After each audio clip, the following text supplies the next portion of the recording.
Estás escuchando Milenio 3, por Ayuka Nanika.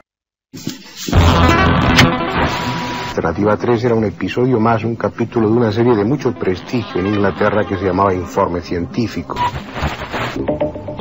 Medianoche. Que ya las pantallas de televisión están reflejando un punto luminoso. Las psicofonías son grabaciones paranormales en cinta magnetofónica. Los archivos aproximadamente 3.000 casos de encuentros con los humanoides. Esta noche, mágica, La Cruz del Diablo, de Gustavo Adolfo Bécquer. Que el metal se está fundiendo y dice que pronto se convertirá en algo así como plástico.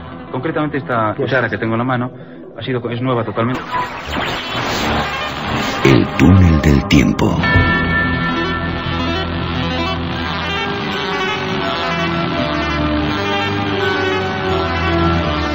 Tres y 9 minutos. Vamos a dar un dato más en ese acertijo, aunque creo que no hace falta. La voz de José María del Río hablando al espacio, a las estrellas. El hombre que parece que convirtió la astronomía y los enigmas del cosmos en algo cotidiano. Se habla de millones de espectadores de su serie madre. Pero hay mucho más, hay una historia desconocida, una historia que vamos a intentar contar. Por ejemplo, voy a dar este dato más, que yo creo que es muy interesante y que muestra una vocación. Un niño que va a una biblioteca, un niño que con apenas 7 años va a la biblioteca municipal buscando, pues, saciar su sed de conocimiento, que como en todos los misterios había engendrado en su cerebro y no en el de otros. Lo cuenta su propia hermana.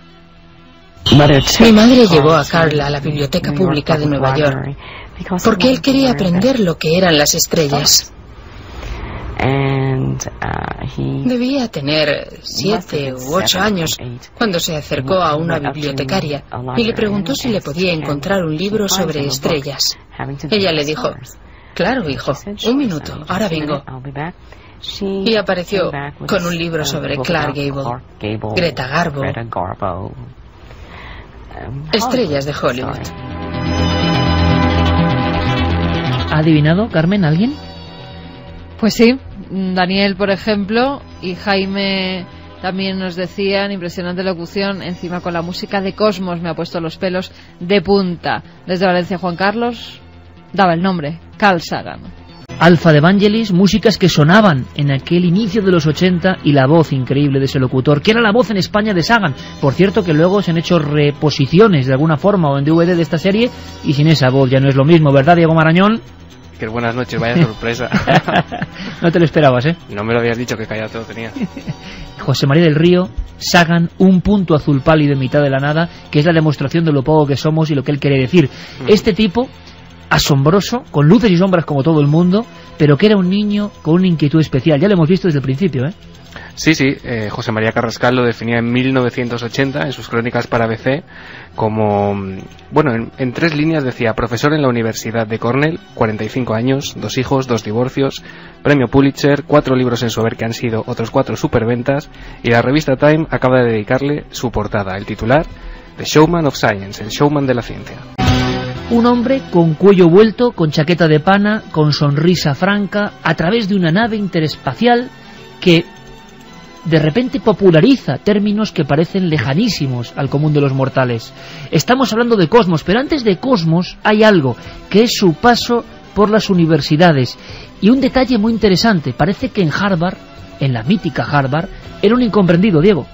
Sí, el papel público que adoptó Carl Sagan durante su carrera en televisión le valió entre sus compañeros, entre sus colegas, el calificativo un tanto peyorativo de divulgador más que otra cosa.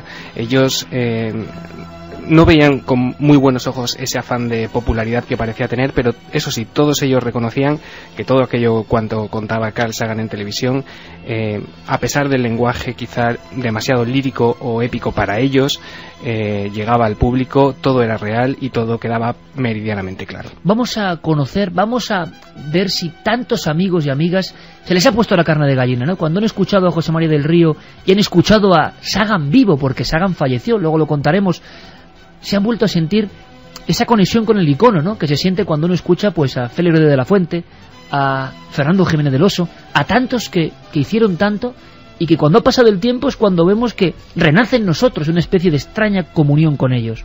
Bueno, pues Harvard fue un lugar donde era un bicho raro. ¿Por qué? Porque él quería contar las cosas de forma apasionada. Tuvo mucho éxito como profesor, pero tenía claras las diferencias. Le interesaba más la comunicación pública, la popularización. E irónicamente, en el entorno de Harvard pudo ocurrir que este interés en popularizar la ciencia fuera perjudicial para su carrera. En cambio, en Cornell siempre se investigaban temas insólitos, avanzados y especulativos, que eran exactamente los que a él le interesaban. Vemos a un hombre que tiene pasión desde niño por las estrellas, que es incomprendido en Harvard a pesar de su gran inteligencia, de su conocimiento, y que acude a Cornell donde parece que todo va más avanzado, que no hay tanto miedo. Vamos a escuchar la introducción a la gran serie Cosmos. Y ahora Diego nos va a contar qué supuso. Yo creo que en el mundo y también en España era algo sensacional. Yo creo que la mayoría de niños españoles vimos el espacio por vez primera acompañados por esta voz. El cosmos está constituido por todo lo que es, lo que ha sido o lo que será. La contemplación del cosmos nos perturba. Sentimos un hormigueo en la espina dorsal, un nudo en la garganta, una vaga sensación, como si fuera un recuerdo lejano, de que nos precipitamos en el vacío. Sabemos que nos estamos acercando al mayor de los misterios. El tamaño y la edad del cosmos están más allá del entendimiento humano. Perdido en alguna parte entre la inmensidad y la eternidad se encuentra nuestro... Y una cosa clarísima y flagrante, era un poeta de la comunicación, no era un texto cualquiera, era algo que iba al centro de las emociones y del corazón de millones de personas. Estas palabras, fundidas con la inmensidad del espacio, le hacían sentirse a uno muy pequeño, ¿verdad, Diego? Exactamente. Esos eran los primeros minutos de la serie Cosmos, del primer capítulo. Cosmos se rodó en los años 78 y 79, se estrenó en 1980 en Estados Unidos, se ha emitido en 60 países, ha sido vista por más de 500 millones de personas, con un presupuesto por aquel entonces bastante considerable, de casi 8 millones y medio de dólares, hablamos de hace más de 30 años, inspirada en unos documentales que se habían emitido previamente en la BBC. Fue una coproducción de los Estados Unidos, Reino Unido y lo que era entonces la República Federal de Alemania. En España llegó a Televisión Española justo después del telediario, el jueves 15 de julio de 1982. Compartía parrilla con series como Ramón y Cajal y, como hemos dicho, la voz en castellano era la de José María del Río. Hay un dato curioso, Iker, y es que en los estudios de doblaje, donde se dobló Cosmos, se cuenta que nunca se habían encontrado con una producción de tal calidad, de estas características, y que hicieron algo que no se solía hacer en otras producciones, que es contar con un asesor técnico que ayudase al traductor de la serie. El mejor que dieron fue un sacerdote jesuita, por cierto. Y con Cosmos aventuras, y no dejaron, por ejemplo, los misterios o los ovnis de lado, y vamos a hablar ahora de eso, pero quizá la aventura más llena de locura, la aventura más digna de un Cristóbal Colón, fue la de mandar un disco de oro a las estrellas. Un disco de oro con un mensaje para los extraterrestres. Sí, señor. Sagan concibió la idea de enviar eso, lo que tú acabas de decir, un mensaje inalterable de alguna manera al espacio exterior, que solo pudiera ser entendido por una eventual o posible civilización extraterrestre. Lo hizo en una placa de oro, en primer lugar, que se colocó en la sonda Pioneer, y posteriormente en un par de discos de oro que diseñó él mismo y su tercera mujer, también co-guionista de Cosmos, por cierto, que se insertaron en las sondas Voyager. Todo esto lo contaba en la serie. Tal vez en el futuro esas naves sean interceptadas por seres de una civilización extraterrestre. Aunque una máquina por sí sola no puede decir mucho de sus fabricantes. De manera que cada una lleva un disco de oro con las ondas cerebrales de una mujer de la Tierra y una antología musical de nuestro planeta, incluyendo saludos en 60 idiomas y sonidos de ballenas. En la funda del disco están las instrucciones para escuchar los sonidos y ver las fotos adjuntas que forman el álbum familiar de un mundo lejano. Como no podía ser de otra forma, el fondo de Vangelis, que nos acompaña, como siempre ha acompañado las palabras de Sagan. Gracias a él, gracias a esa nave, a una nave muy anterior, la nave del misterio, desde luego, a través de un gran ventanal se veían mundos solo antes imaginados, ni siquiera esbozados. Y se veían instalaciones de la Tierra maravillosas, dignas de la ciencia ficción. ¿Alguien ha podido olvidar esas antenas inmensas en mitad de Puerto Rico, como grandes oídos abiertos a la inmensidad, y a través de las cuales se esperaba recibir el mensaje de otros mundos? Este es el telescopio de radio radar más grande del planeta Tierra, el Observatorio Arecibo. Está situado en un apartado valle de la isla de Puerto Rico. Envía y recibe señales de radio. Es tan grande y potente que podría comunicarse con un radiotelescopio idéntico que estuviera a 15.000 años luz, a mitad de camino del centro de la galaxia de la Vía Láctea.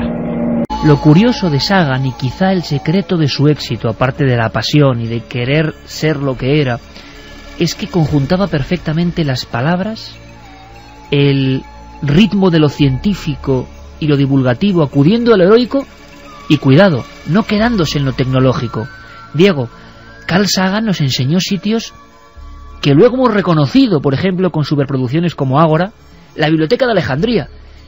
Sí, este señor. Hombre rediseñó la Biblioteca de Alejandría con ordenadores, con escenarios, como un lugar de conocimiento, y de pronto en mitad de Cosmos, en mitad del espacio, aparecían las culturas más remotas. Sí, señor. El propio Amenábar reconocía, ¿no?, la influencia de Cosmos digamos, en la concepción de los escenarios que pudimos ver en Ágora. Tuvo cierta polémica la inclusión de este episodio en el primer capítulo de Cosmos, porque bueno, su visión de la Biblioteca de Alejandría fue un tanto criticada por algunos historiadores que no compartían de todo lo que Sagan contaba en ese capítulo. La verdad es que, como dices, los efectos especiales de la serie eran impresionantes, pocas veces vistos antes. Se incluían en la versión original un total de 70 secuencias que incluían efectos ópticos, y bueno, para que te hagas una idea, los encargados de llevar a cabo estos efectos especiales eran, entre otros, estaba Robert Balak, que fue ganador de un Oscar por La Guerra de las Galaxias. Él trabajó en Cosmos. O sea, que era una serie que estaba dispuesta para que todo el mundo, en su hogar, en frente de la televisión, se quedase pensando en la idea abrumadora, ¿no?, y cósmica del espacio interestelar. ¿Cómo veía Carl Sagan? Él en mitad, es un episodio impresionante. Ahora se puede volver a revisar todo esto en internet. Y yo os pido, y pido a los amigos que nos escuchen, por favor, os lo voy a preguntar luego vosotros, el recuerdo, ¿no?, el flashazo de esta gran serie que de repente nos ponía los ojos en lo sideral. ¿Cómo veía Carl Sagan la Biblioteca de Alejandría? Pues no podía ser de otra forma, de una manera épica, heroica. Y yo ahora, sinceramente, reescuchando las palabras, veo tal poesía en cada frase que me empequeñezco y me sorprende. Carl Sagan, Biblioteca de Alejandría. Si pudiera regresar en el tiempo, este es el lugar que yo visitaría. La Biblioteca de Alejandría en su apogeo, hace 2000 años. Aquí, realmente, comenzó la aventura intelectual que nos ha conducido al espacio. Fue el primer verdadero instituto de investigación del mundo. ¿Y qué es lo que estudiaban? Estudiaban todo, el cosmos entero. Cosmos es una palabra griega que significa orden del universo. Y ahí teníamos al señor Carl Sagan, que también se ocupó, cómo no, de un tema que era vital, de suma importancia en aquella época, principios de los 80, final de los 70, los ovnis en Cosmos. Diego. Sí, porque Sagan estaba convencido de la existencia de vida extraterrestre. No así de la visita de platillos volantes o naves extraterrestres, pero sí de esa existencia de vida extraterrestre a la que él contribuyó a buscar, ¿no? Como dijimos antes, logró que las sondas Pioneer llevasen hacia Júpiter una placa con un mensaje de amistad interplanetaria. Y bueno, Sagan siempre utilizó, digamos, misterios clásicos, ¿no? Hablaba de astrología, siempre con un punto bastante crítico. Hablaba de astrología, hablaba del suceso de Tunguska, y habló en el episodio número 12 de la abducción del matrimonio Hill. Ni más ni menos, la primera gran abducción, esa pareja, un hombre negro, una mujer blanca, causa un efecto tremendo. Digamos, el testimonio de estas personas que han sido pues llevadas mediante secuestro, a una nave de origen desconocido, según siempre su declaración, y dentro observan una especie de mapa estelar y también unos seres terribles. Da la vuelta al mundo este caso, y Carl Sagan lo contaba así. Lo que ocurre es que igual también hay historias más o menos secretas que quiero que Javier nos desvele en torno a esa relación entre el gran científico, el astrónomo estrella, y los ovnis. Así hablaba de la gran abducción estadounidense. Esta es la historia que contaron Betty y Barney Hill. Prácticamente todos los científicos que han estudiado el caso se muestran escépticos. Pero los defensores de los ovnis creen que el caso Hill es un ejemplo clásico de un encuentro en la tercera fase. ¿Por qué? ¿Qué tiene de especial? El mismo psiquiatra de los Hill describió su historia como una especie de sueño. No hay pruebas que lo demuestren. El argumento del mapa estelar no tiene valor. Y sin embargo, este es uno de los casos mejor atestiguados de encuentros con ovnis. Las declaraciones extraordinarias no están respaldadas por pruebas extraordinarias. Javier, compañero, ¿hay algo que tengamos que saber de la tramoya de este gran divulgador y su relación un poco espinosa con el asunto ovni? Bueno, quizá conviene saber que muchos años antes de que Carl Sagan escribiera los guiones de esta magnífica serie de Cosmos, que se estrena en 1977, él ya estaba interesado e implicado en estas cuestiones. Conoció, por ejemplo, y fue amigo a partir del año 64-65 de Jacques Vallée, uno de los grandes astrofísicos y también de los científicos que se han ocupado en un momento u otro con intensidad del tema ovni. Y en 1969 él coordinó una serie de conferencias dentro de la Asociación Americana para el Avance de la Ciencia sobre el tema ovni, a la que asistieron, entre otros, Joseph Allen Hynek, que es un poco el padre de la ufología moderna, asesor del proyecto Libro Azul de la Fuerza Aérea de los Estados Unidos para investigar las apariciones de objetos no identificados en territorio americano, o por ejemplo James McDonald, que fue profesor en el Instituto de Física Atmosférica de la Universidad de Arizona en Tucson y uno de los grandes defensores de esta cuestión de los ovnis y de la realidad del fenómeno ovni. En aquellas reuniones hubo pros y contras. Sagan intentó estar un poco en el justo fiel de la balanza y finalmente recopiló todo aquel mare magnum, digamos, de conclusiones y de aspectos científicos sobre la problemática de los no identificados en un libro que yo le tengo especial aprecio y que guardo desde hace muchos años en mi biblioteca personal, que no está traducido al español, y que se titula Los ovnis, un debate científico. Sagan hizo un libro sobre ovnis. Sí, él fue el que juntó todas aquellas conferencias y le hizo un prólogo y comentarios a lo largo de toda la obra y lo publicó en 1972, es decir, estamos hablando de 5 años antes de que él se hiciera mundialmente famoso con su serie. Sagan hizo muchísimas cosas, Diego, pero tenía la esperanza de encontrar un mundo para salvar de la autodestrucción al planeta Tierra. Da la sensación en su serie, en sus escritos, de que la tecnología humana, el aprovechamiento desmesurado de los recursos, nos estaban llevando a una espiral sin salida, y que quizá, y esto sí que es, no sé si profético, pero desde luego impresionante, muchos mundos muertos del sistema solar y del espacio, muchos mundos muertos, eran el reflejo, el calco de alguna forma, de humanidades que habían tenido cierta tecnología y que solo habían alcanzado la autodestrucción. Ese final un tanto tremendo en uno de los últimos capítulos de la serie hace reflexionar al escucharlo 30 años después, Sí, Carl Sagan además estaba especialmente involucrado en la lucha contra, las armas nucleares, ¿no? Hasta el punto de que entre 1986 y 1987 fue arrestado en 2 ocasiones cuando intentaba trepar una valla de un campo de pruebas para bombas atómicas. ¿Sagan arrestado? En Nevada, sí, en 2 ocasiones, entre los años 86 y 87 en Estados Unidos. Lo que estaba haciendo era protestar contra la carrera nuclear entre Estados Unidos y la Unión Soviética, y desde luego que ese peligro nuclear, esa inquietud, quedaba también patente en el último capítulo de Cosmos. Fue uno de los que acuñó, de hecho, el término invierno nuclear, sí, y el que nos hizo temer las consecuencias de de un posible enfrentamiento entre las dos superpotencias. O sea, también fue adelantado en ese aspecto. Absolutamente, y en otros muchos aspectos. Por ejemplo, el tema del cambio climático, que ahora está muy de moda y que todo el mundo utiliza esa terminología. Él llegó a esa conclusión estudiando otros planetas del sistema solar, especialmente Venus. Él hizo varios estudios sobre la atmósfera de Venus, sobre el calentamiento de la atmósfera de Venus, y extrapoló sus conclusiones a qué podría suceder si la contaminación, el dióxido de carbono, pudiera hacer más opaca nuestra atmósfera y crear un cambio climático. Imaginaos mundos como Marte, imágenes de Marte, planetas que parece que han hervido de alguna forma, que no hay atisbo de vida aparente, que grandes temperaturas han arrasado cualquier recuerdo de eso que es la vitalidad de un organismo. Y Sagan, sobre esas imágenes, estamos hablando del año 80, 82 en España, con el impacto que esto producía, con esta voz de Del Río, hablaba de, claro, yo repito, esa especie de poesía, una poesía, en este caso, con cierta esperanza, pero también apocalíptica, con imágenes del cosmos en mitad de la negrura, con imágenes de los planetas flotando. Todo adquiría, no sé, algo, una especie de pátina que se nos colaba dentro, a chicos y a mayores. Comprobadlo, cerrad los ojos si es posible. La nave viajaba y en esos mundos muertos se componía la siguiente sinfonía de palabras. En un sueño que tuve una vez, me imaginé a mí mismo buscando otras civilizaciones en el cosmos.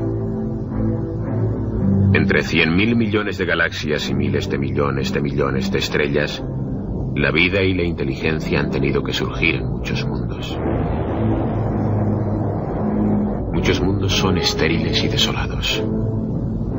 En ellos, la vida nunca apareció, o quizá fue extinguida por alguna catástrofe cósmica. Puede que existan mundos llenos de vida, pero que todavía no han evolucionado hasta la inteligencia y la alta tecnología. Es probable que haya civilizaciones que alcancen tecnología y que la usen rápidamente para autodestruirse. Y quizá también existan seres que aprenden a vivir con su tecnología y consigo mismos, seres que perduran y se convierten en ciudadanos del cosmos. Esa frase, ese término, ciudadanos del cosmos, personas que eran capaces de convivir con la tecnología, la ciencia, el conocimiento y no acabar con su propia estirpe. Estamos hablando de una serie que sale a la luz pública internacional en plena Guerra Fría, queriendo demostrar, como decía antes el monólogo que hemos regrabado de alguna forma, a todo el mundo que éramos muy pequeños para andar enfrascados en batallas, una simple mota de polvo suspendida por un rayo de sol. Recuerdos de Cosmos, y que sean muy fugaces, casi como una estampa. Santi, Javier, Carmen, yo no sé si por año recuerdas Cosmos en su emisión, tú eras muy pequeña, yo creo. Santi. A mí me cambió la vida. Así. Uf, pues qué fuerte, sí. Y me cambió la vida, fíjate, un capítulo. El poder de una serie de televisión, también es bonito verlo, ¿eh? El capítulo 9, fíjate, en el que se describe el ciclo de vida de una estrella. Y yo no fui la misma persona antes y después, porque se me metieron en el ADN dos ideas que me han acompañado siempre y que han determinado mucho de lo espiritual, digámoslo así en mí. Una, que todo lo que somos viene del Sol. La vida, la energía. Curiosamente, de todo lo que se mueve en el planeta, la energía nuclear es lo único que no procede del Sol, es la única excepción. Y la otra, que todo lo que vemos, todo lo que conocemos, da igual lo permanente que nos parezca, las pirámides, este estudio, el planeta mismo, desaparecerá algún día y no quedará ni rastro de que existió. Eso te hace ver las cosas de otra manera y a mí me cambió la vida. Escuchando a Sagan en estos minutos de radio, yo me hago una pregunta que seguro que muchos de los oyentes de Milenio 3 también se estarán formulando. Cuando se emitía la serie de Carl Sagan Cosmos, había también otras ventanas donde aprendíamos muchas cosas. Estamos hablando de Ramón Sánchez Ocaña, Más vale prevenir, por ejemplo. Mítico. Claro, o estamos hablando de Más allá, de Fernando Jiménez del Oso, o La puerta del misterio. ¿Qué hemos hecho con nuestra televisión? Suena un tanto apocalíptico, como sonaban las palabras de Sagan. Tú no recuerdas casi ni en retazos, Carmen, las imágenes de la nave y cuando yo me empeño en lo del cuello vuelto y la chaqueta de pana. Bueno, tú en el Cuarto Milenio además hiciste un homenaje a Carl Sagan en alguno de los programas. Volveré. Yo recuerdo un capítulo que era con una tarta de manzana. Sí, señor. Sí, señor. La tarta de manzana. Que además la iban haciendo poco a poco. No, iban haciendo la tarta, iban metiéndola en el horno. Tenía algo que ver, lo recuerdo, pero algo que ver con las estrellas, cómo se iban formando, y a la vez hacía una comparativa con la tarta de manzana. Pero eso es lo que tenía Sagan, que por cierto yo lo repito, y me gusta esa sensación. Qué pequeño me siento, qué poco me siento, qué mediocre me siento cuando escucho a un tipo como Sagan, cuando veo un guión establecido como el de Sagan y veo tanta belleza en cada palabra. Bueno, nos queda mucho por aprender, desde luego, ¿no? Él tiene una colección de frases enormes que en fin, que son citas que se podrían utilizar para casi cualquier cosa, ¿no? Pero él decía, por ejemplo, a veces creo que hay vida en otros planetas y a veces creo que no. En cualquiera de los dos casos, la situación es asombrosa. Era un poco Einstein en cuanto a las frases, Sagan, tenía ese impacto, tenía esa fuerza, tenía, bueno, ese episodio de la tarta de manzana que yo me acuerdo muy bien, con Alfa de fondo sonando. Él hacía dos cosas que eran increíbles. Para explicar el tamaño de un átomo, cogía la tarta de manzana y decía, habría que partirlo 100 veces por sí misma. Tú decías, bueno, no es tan pequeño el átomo, por tanto, este pedazo de tarta 100 veces, no, por la mitad, por su mitad, por su mitad. Claro, al séptimo corte ya no había nada y había que seguir cortando hasta 100 veces. O luego cogía un folio, como este, lo ponía así delante de la cámara y decía, en el canto de este folio hay 100.000 átomos en línea. Y claro, te explicaba unas cosas que solo una mente absolutamente prodigiosa podía hacer. ¿Qué fue de Sagan? ¿Cuándo nos dejó, Diego? Pues nos dejó en 1996. Murió a los 62 años víctima de una neumonía que se complicó, una enfermedad que la arrastraba desde hacía unos años, que era la mielodisplasia, una anomalía en el desarrollo de las células sanguíneas, que bueno, en sus últimas entrevistas ya mostraba un aspecto, la verdad, bastante deteriorado. Y bueno, todo el mundo se hizo eco, ¿no? Ese día, el 20 de diciembre de 1996, a las 3 de la mañana, cuando Sagan cogía ese diente de león y se elevaba hacia el cosmos. Cuando Santiago Camacho decía que cambió su vida escuchar una voz de Sagan, de José María del Río en España, y ver unas escenas, nos damos cuenta, primero, de la responsabilidad y segundo, de la potencia que tienen los medios de comunicación, para bien y para mal. Por lo tanto, la pregunta que lanzaba al cosmos Javier Sierra no es ninguna tontería, ni mucho menos. Es, ¿cuántas vocaciones no, sino todo lo contrario? ¿Cuánta abyección también a veces se produce con un mensaje mal dado en ciertas edades, ¿no? Y cómo una cantidad de maestros impresionantes nos enseñaron a amar las cosas. Y Sagan está ahí entre ellos, capaz de esa épica, de esa emoción, sin épica, sin entusiasmo. La ciencia solo es difícil que entre, porque es compleja. Sagan consiguió ese milagro. Incluso el milagro, aunque sea como anécdota, que me contaba Diego Marañón, del nombre de Google, que él lo explicaba de una forma sencilla, hablando de números casi infinitos, ¿verdad? Sí, cogía un rollo de papel enorme. Y bueno, en ese capítulo él estaba dentro de un castillo, una especie de castillo medieval, e iba desenrollando ese papel por todas las estancias del castillo. Era un 1 seguido de millones de ceros. Y sí, ya ves, en 1980 ya nos explicaba lo que era Google. Por eso decía Isaac Asimov de Carl Sagan que tenía el toque de Midas en su acepción más sublime, que hacía inteligible todo cuanto tocaba. Carl Sagan, una mente prodigiosa, hablaba del Gobble, el Gobbleplex, una serie de cosas que no entendías, pero que te quedabas pensando en ellas y luego investigabas para saber qué eran. Un sembrador de conciencias, nuestro homenaje. Pues hace 15 años nos dejó el maestro que, entre otras muchas cosas, cambió la vida de nuestro compañero Santiago Camacho y la de tantas y tantas personas. El túnel del tiempo de vez en cuando es homenaje. ¿Cuántas personas ahora irán a YouTube, a Internet, a buscar, a encontrarse con este hombre de la chaqueta de pana en la nave interestelar? Si es posible, que sea con la versión de la voz de José María del Río. Hemos despertado muchos recuerdos. Y no olvidemos que Carl Sagan también nos dejó más cosas. Por ejemplo, él escribió una novela en 1985, Contact, que después, una década más tarde, llegó al cine con Jodie Foster. Una película, sí. Exacto, él la produjo, y a mí me maravilló siempre de esa novela cómo se quitó el ropaje de escéptico, porque él siempre, en fin, mantuvo una postura incluso en sus últimos días muy beligerante hacia los temas que nosotros abordamos en Milenio 3, pues en esa novela se quitó el ropaje de escéptico, se permitió soñar qué pasaría si nos encontráramos con una civilización extraterrestre que nos devolviera imágenes que nosotros hemos enviado al espacio y las transformara en un mensaje, y cómo nos dirigiríamos a esos vecinos cósmicos.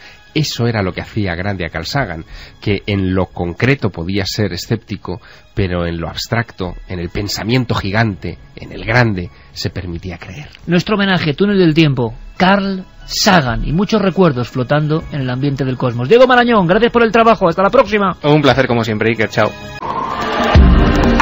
Nunca antes habías estado tan cerca de lo desconocido. Milenio 3, Cadena SER. Y parece que en las tenebrosas o maravillosas orillas del océano cósmico hemos dejado a muchos amigos, porque el recuerdo, esto es lo bonito de esta sección, ha surgido, el recuerdo ha surgido, y demuestra esto que mientras uno esté en el recuerdo jamás muere, porque Sagan parece revivir, Pues parece que sí, que revive la mente de nuestros oyentes. Miguel desde Alicante nos decía, si queremos hacer una tarta de manzana desde la nada, antes tenemos que crear el universo. Quizás sea la mejor frase de Cosmos. Mira, también se acordaba del capítulo de la tarta.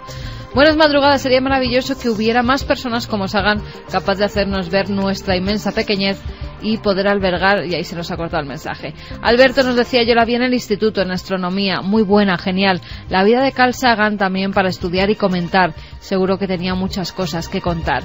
Javi decía hace 30 años y no pierde vigencia lo que explica Carl Sagan, inolvidable con la voz de José María del Río. Hace poco pude coleccionar la serie con un periódico, saludos a todo el equipo milenario. Manuel dice, es maravilloso que recuerden Cosmos, magnífica serie, un recuerdo y un homenaje que se agradece. Saludos milenarios.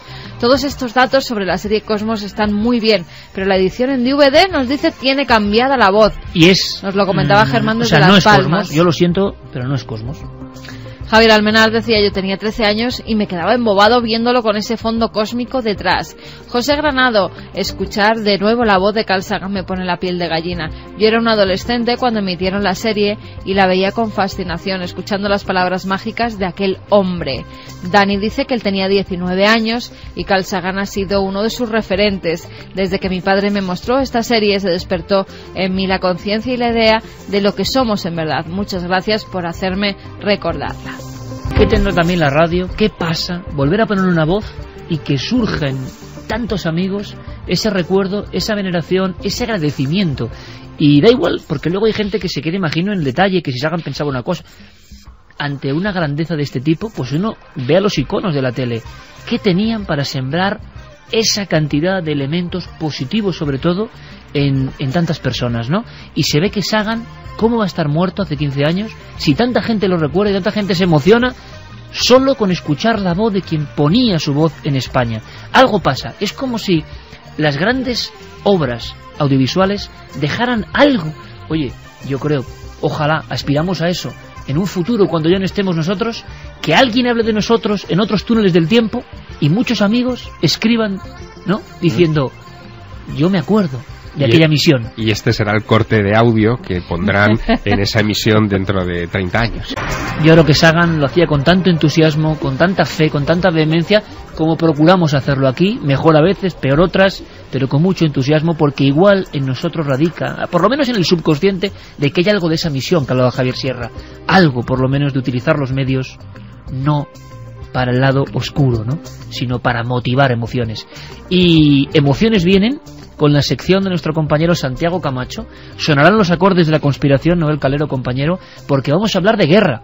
Esto es así, estamos viviéndolo ahora mismo. Guerra.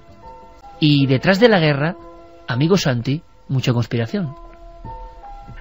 Todo el mundo creemos que el mundo está dirigido por el dinero. No. Se puede vivir sin dinero, se puede vivir sin religión, o con muy poco dinero, se puede vivir sin religión, se puede vivir sin política, pero no se puede vivir sin energía. Las empresas que gobiernan hoy en día el mundo son las que controlan la energía.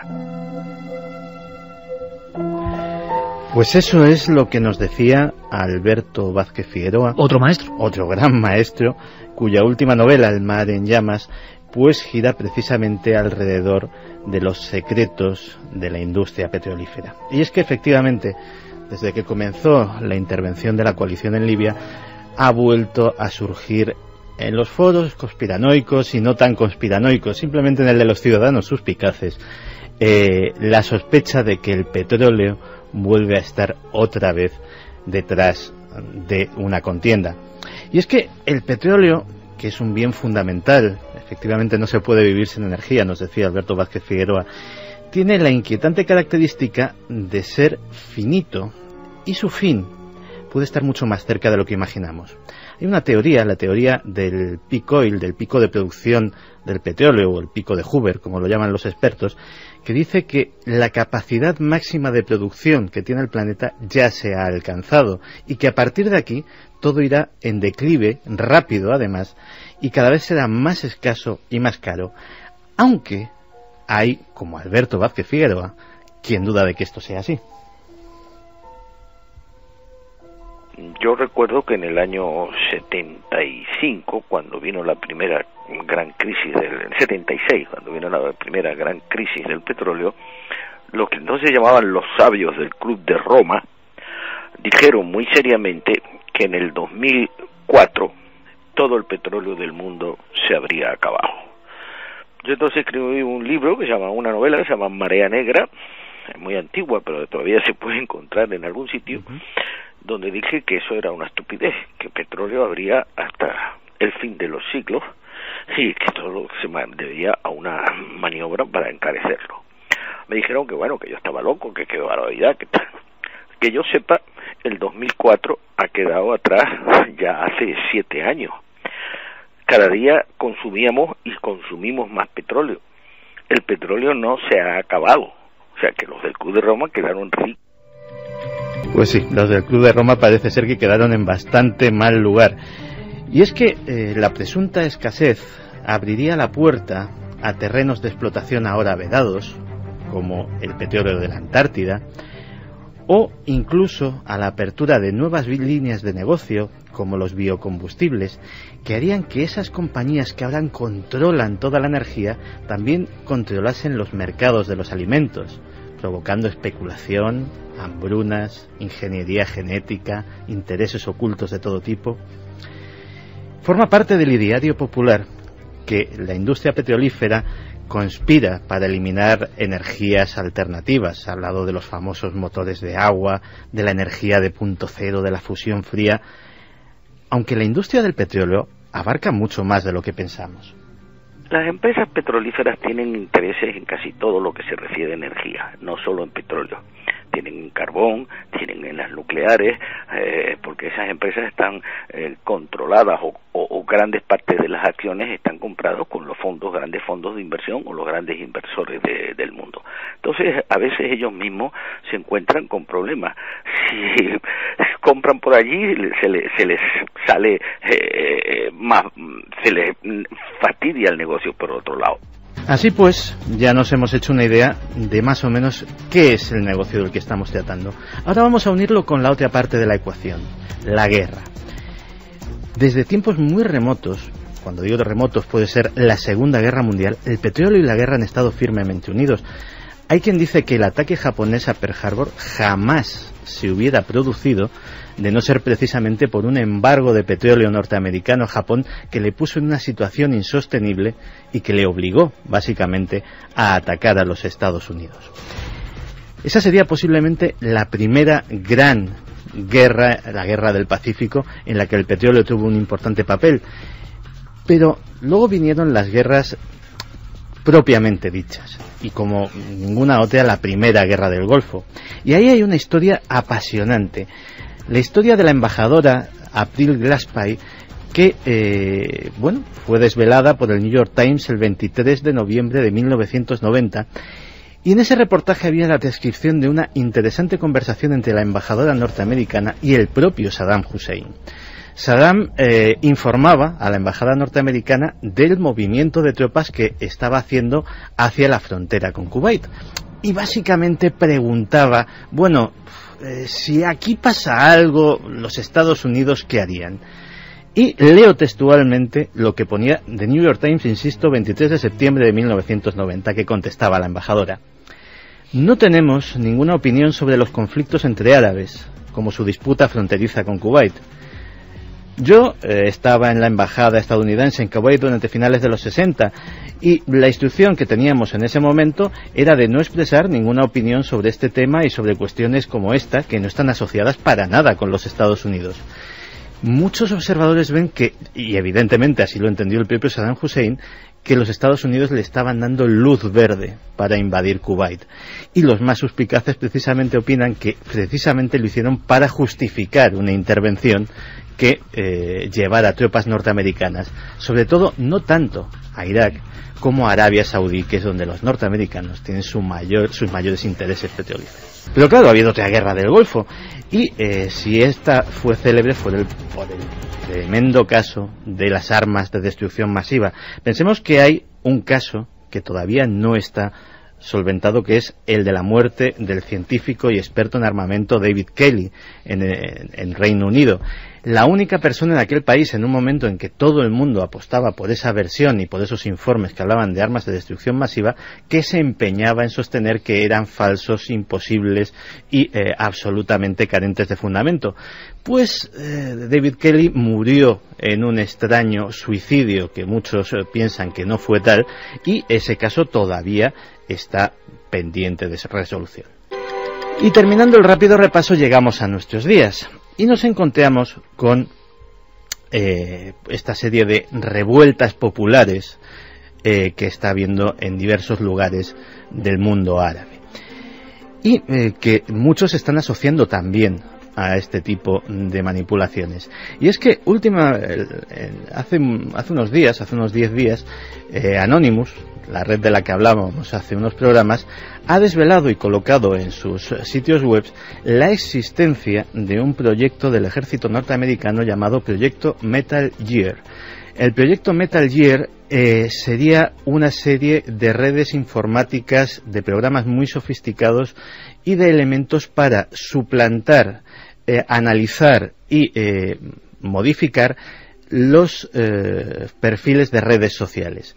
Básicamente lo que harían sería crear cientos de perfiles falsos que primero recabarían información, serían mantenidos artificialmente por el robot, que a su vez adquiriría diferentes personalidades y iría insertando estados de opinión para provocar revueltas o estados de opinión que se quisieran en determinados países, a la parte de recabar la información de cómo son, de todo básicamente lo que se comparte en esas redes. Hay quien precisamente está viendo que ese dominio tendría como justificación el llegar precisamente a Libia, eso sí, pasando antes por Egipto y por el control del canal de Suez. Y el último capítulo es el que se está escribiendo, Libia.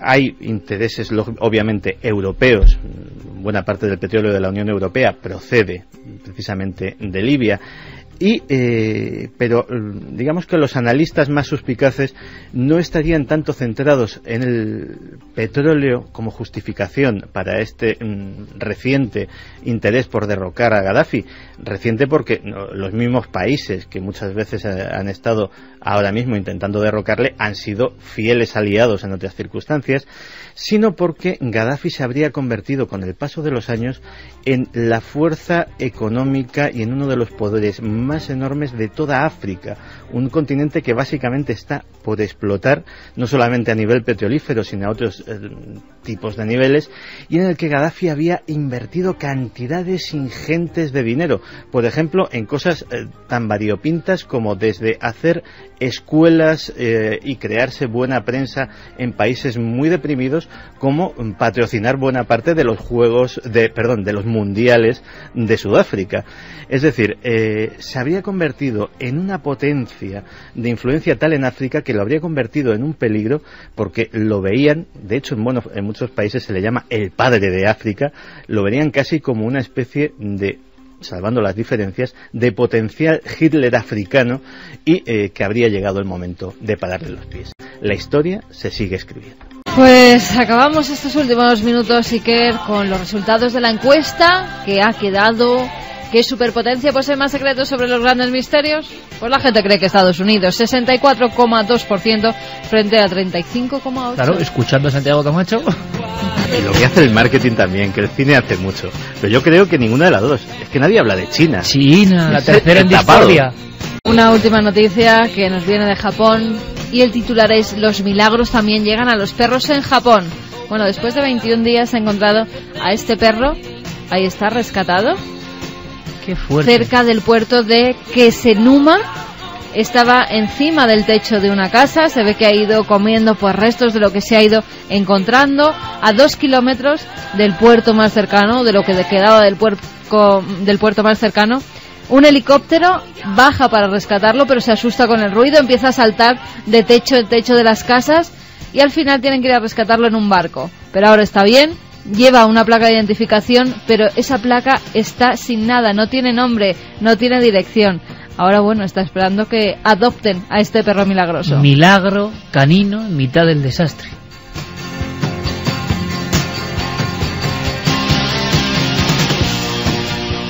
Y vamos con los ganadores de ese libro, que además, Javier, se lo vas a firmar, ¿verdad? Claro, cómo no. ¿Cuántos cumplía Sor María Jesús de Ágreda? 409 años hubiera cumplido hoy. Ahí es nada. 409 y seguimos hablando de ella, pero es que yo digo lo mismo, es que como que tiene 409 años porque sigue perfectamente viva, en el recuerdo. Desde luego que sí. ¿Y en la presencia de esta novela, por ejemplo? Pues un libro es para Antonio de Madrid, dice: lo más cruel de todo es la gran cantidad de información y conocimiento que quizá jamás podremos entender. Quizá por eso nos lo ocultan.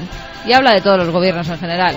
Félix nos decía: me acuerdo cuando mi padre me regaló la colección de Cosmos, no pude ni dormir, me quedé pegado al televisor toda la noche, hipnotizado por lo que contaba aquel hombre. Ahora Cal y mi padre compartirán los secretos de las estrellas. Y el último es para Manuel de Talavera: buenas noches, aunque pequeño, me acuerdo viendo Cosmos y creo que mi interés por el misterio se inició en gran parte aquí. Un saludo. Y qué importante, lo decimos, creo que es el gran mensaje positivo de esta noche, el ejemplo Carl Sagan, que además tenía al final lo decía Javier, criticaba el fenómeno ovni, sí que creyó siempre en la vida extraterrestre, pero por encima de esas pequeñeces está la labor de los grandes hombres, ¿no? Y hemos aprendido que los sembradores de vocaciones son fundamentales. Además, yo pienso, creo, humildemente, no es nadie para decirlo, en un mundo que estamos viendo donde la vocación no es norma común, qué bueno que haya personas, programas, músicas, libros que inspiren esa vocación. Que alguien haga, ¿verdad, compañeros?, las cosas por vocación, por entusiasmo, porque quiere hacerlas, superando todas las dificultades, no por reconocimiento, no por dinero, no por estar mejor instalado en un puesto, porque la vocación es algo que arrastra todo eso y que te lleva a mundos realmente misteriosos. Javier Sierra, en una de las entrevistas que le han hecho por toda la gira del Ángel Perdido, que sigue y sigue, te vas a Cataluña, ¿no? Me voy a Cataluña esta semana. Te vas a Cataluña, así que todos los amigos catalanes que no pueden a veces disfrutar de Milenio 3, es una pena, cosas de la cuota de lengua y todo esto, pero pueden seguirlo por la onda media. Dijiste una frase que me encanta, dice: en periodismo, quien hace o trabaja por dinero está muerto, y estoy absolutamente convencido de ello, amigo. La vocación, el entusiasmo, la fuerza, el anhelo tiene que estar siempre por encima. Tú tienes que decidir si quieres vivir, y vivir significa dedicarte a las cosas en las que crees con entusiasmo, o si simplemente quieres transitar por esta vida, que son dos cosas distintas. Pues ahí está un ejemplo, Javi, mucho éxito en la gira. Muchísimas gracias, y déjame cerrar con una frase de Carl Sagan, que Venga. Creo que le viene muy que ni pintado a este momento. Somos polvo de estrellas que piensa acerca de las estrellas. Santi, mañana te veo en Cuarto Milenio, amigo. Pues sí, señor, mañana nos vemos. Un abrazote. Un abrazo, mucha suerte con tu libro, Santi. A ver si la detenemos.